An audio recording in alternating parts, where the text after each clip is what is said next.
The debate of whether games have gotten worse over the years has been going on as long as I can remember.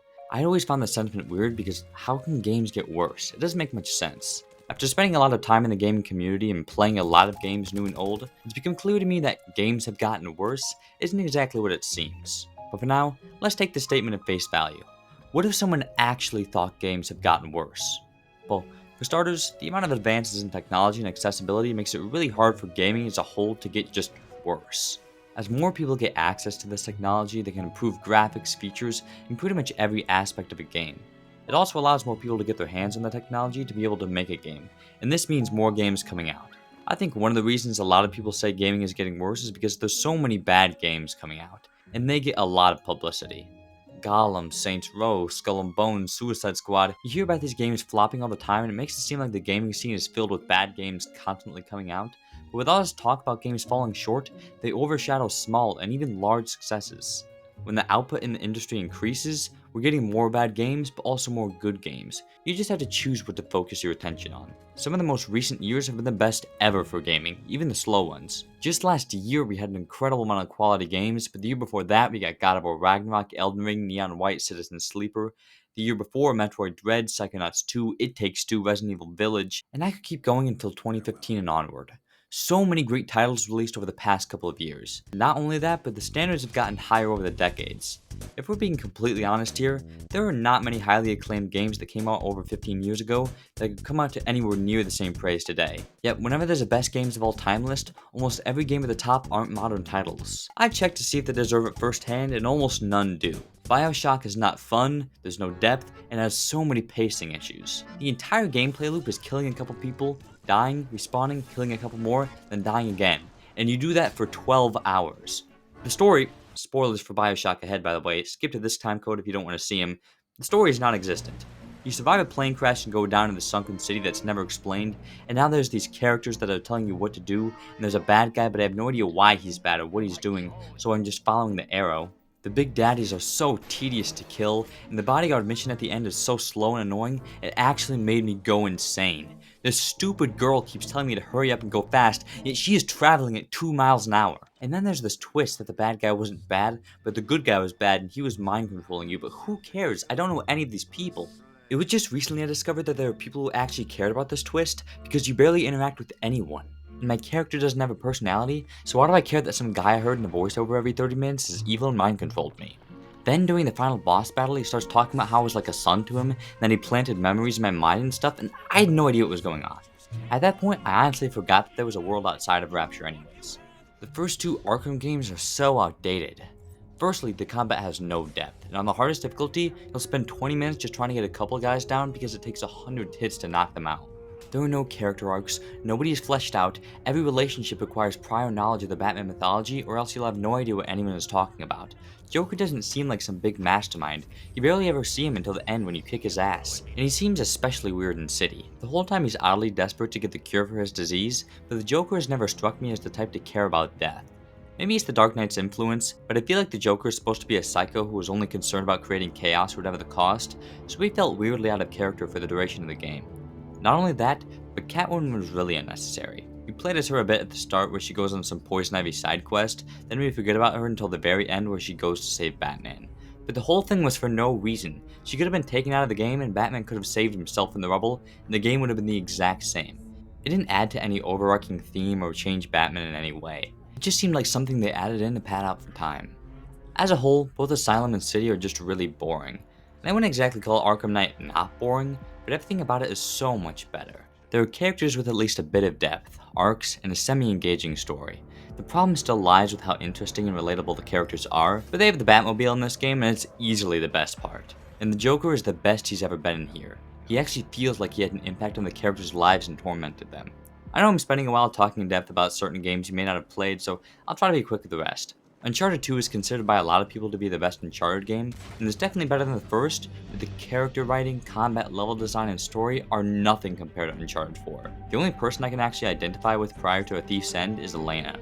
I give the new Mario Bros. Games a lot of shit for being unoriginal and repetitive, but they're still miles ahead of the first games. The original levels don't have the same flow and excitement as the newer ones do. Dead Space is so boring. It's interesting for the first 30 minutes, and then the next 11 hours just walking around and killing the same few aliens. The horror is lost because I know that I can just kill anything I encounter. There's a lot of charm in old 2D Zelda games, but there are some parts in here that are just straight up bullshit. Like how in Link's Awakening, to get to this island area, you have to hit this very specific grass patch and there'll be some stairs. How the fuck was I ever to know that? Also, to know the way to get to the final boss, you have to do this 15-person long trading quest, and at the end you finally get what you need to read this random book. If I'm trying to end the game and find the solution to get through the maze, why would I start a side quest I thought was completely unrelated? This isn't the only Zelda game with this type of frustration, but it was certainly the worst for me. So many of these old games are held to such a high standard even today, and are treated like works of art when in reality, if most of these came out today, they wouldn't be nearly as popular as they are. And this seems obvious, right? Why would they be? As I said before, standards have raised, so of course they wouldn't get the same praises that they did back then. Since then, stories have gotten so much more complex, focusing on different characters and themes, gameplay has gotten more interesting and enjoyable, set pieces have gotten bigger and more bombastic. Then why, I ask, do we hold these games to still be some of the best of all time? Why are they always at the top of these best games of all time lists? They've been outdone time and time again by their predecessors, and other games taking their inspiration. So what's the deal?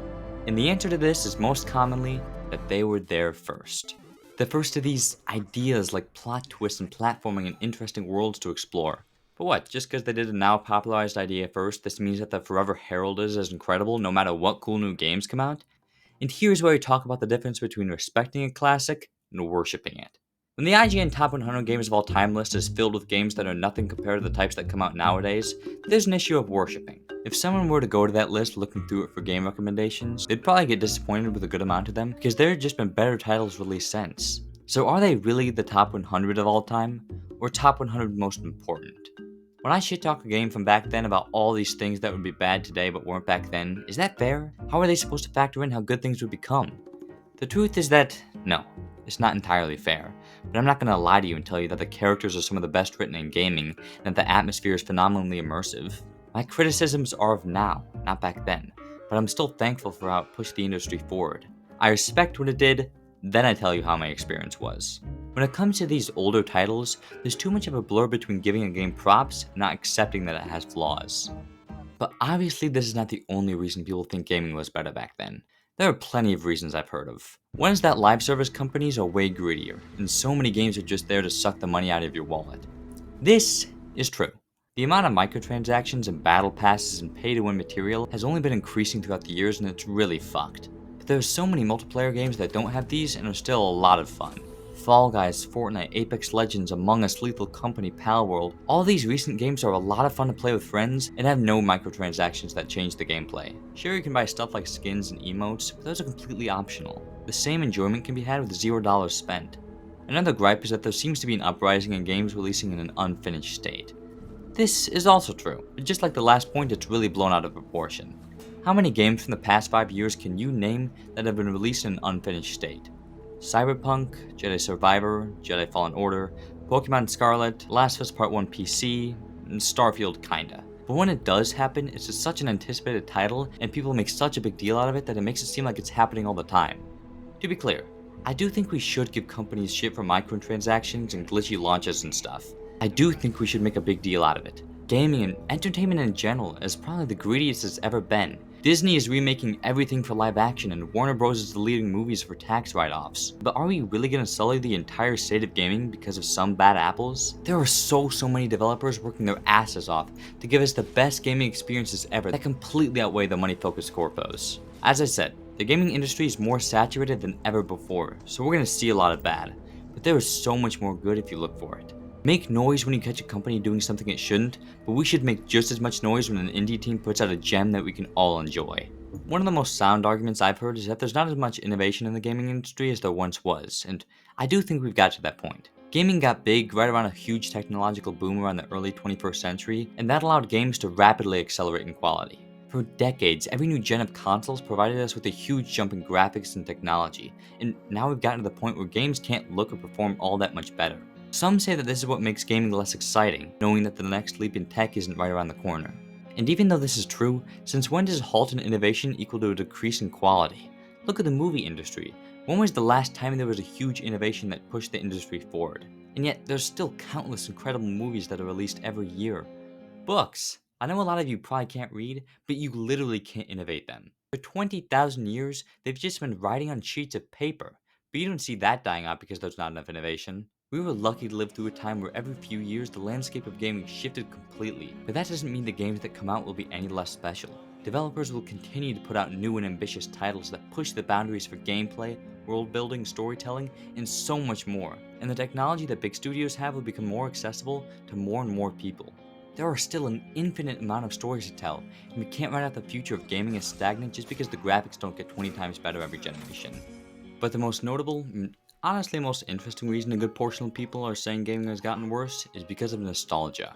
I used to really hate this reasoning and I still have mixed feelings about it, but I feel like I've understood this more and more as I've gotten older. When you look back on gaming when you were a kid, it feels like every game you played was the best thing ever. When I was younger, my family used to have the Kinect for the Xbox 360, and I spent every weekend with my friends playing all the goofy games I had on there, and it was a blast. I probably have 100 hours each in every game we owned.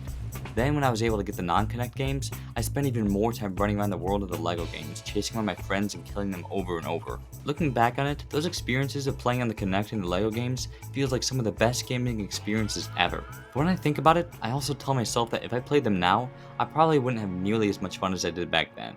I'd probably find countless mocap issues and plot holes in the story, and flat out find most of the gameplay just not fun anymore. That doesn't mean I'm going to write off my time playing those games as remembering it being better than it was because I was a stupid kid who didn't know anything about game design. I appreciate the memories those games gave me, as well as understanding that I was a kid. I was carefree and probably would have found any game you gave me to play with my friends fun. Just because that's when I had the most fun doesn't mean that games themselves have gotten worse, and even so, I've probably had more fun since then playing names like Fortnite, God of War, and Breath of the Wild. So I've always told myself that it's important to distinguish a game from being actually good and being blinded by nostalgia. But then recently something weird happened. Breath of the Wild has always been my favorite game, and prior to Tears of the Kingdom coming out, I was the most excited for it anyone's ever been. I watched so many theory videos and trailer breakdowns for over 2 years, and once the game came out, it was everything I hoped it to be, but something was off. It was the same world that I loved, but it didn't feel as good. Everything I was doing I had done before, and even though I still had an amazing time and it's one of my favorite games of all time, it didn't feel as good as Breath of the Wild, even though it's technically better. The world is bigger, there's better side quests, the dungeons are more unique and creative, the abilities are more expansive, everything about it is better than Breath of the Wild, yet it doesn't feel better. And that's because, and I really hate to say it, Breath of the Wild came first. And I know I spent a long time at the start of the video telling you that I was stupid to like the original just because it came first, but it's true. Breath of the Wild is still my favorite game because it was the first game to bring me that incredible sweeping feeling.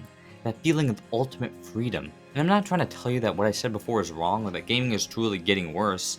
I'm just saying that I understand.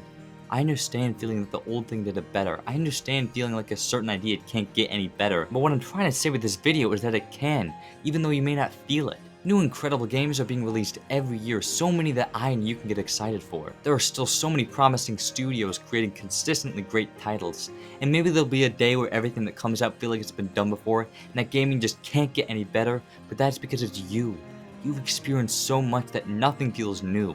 There's probably some gaming veteran who's played your favorite game, and despite how strongly you feel about it, they think it's alright because they played 100 before that they think did it better. Games will always get better. They will never stop getting better. So when you have kids and they play a game that you think is overdone or boring, they'll think it's the greatest thing ever. And then they'll go back and play the games you liked and think it's old and sucks. You just have to understand what and how much you've experienced and realize that games are getting better. You're just changing. It's okay to change and grow, but don't step on these new, truly amazing games to get there. So the definitive answer is no. Games have not gotten worse. You just got better.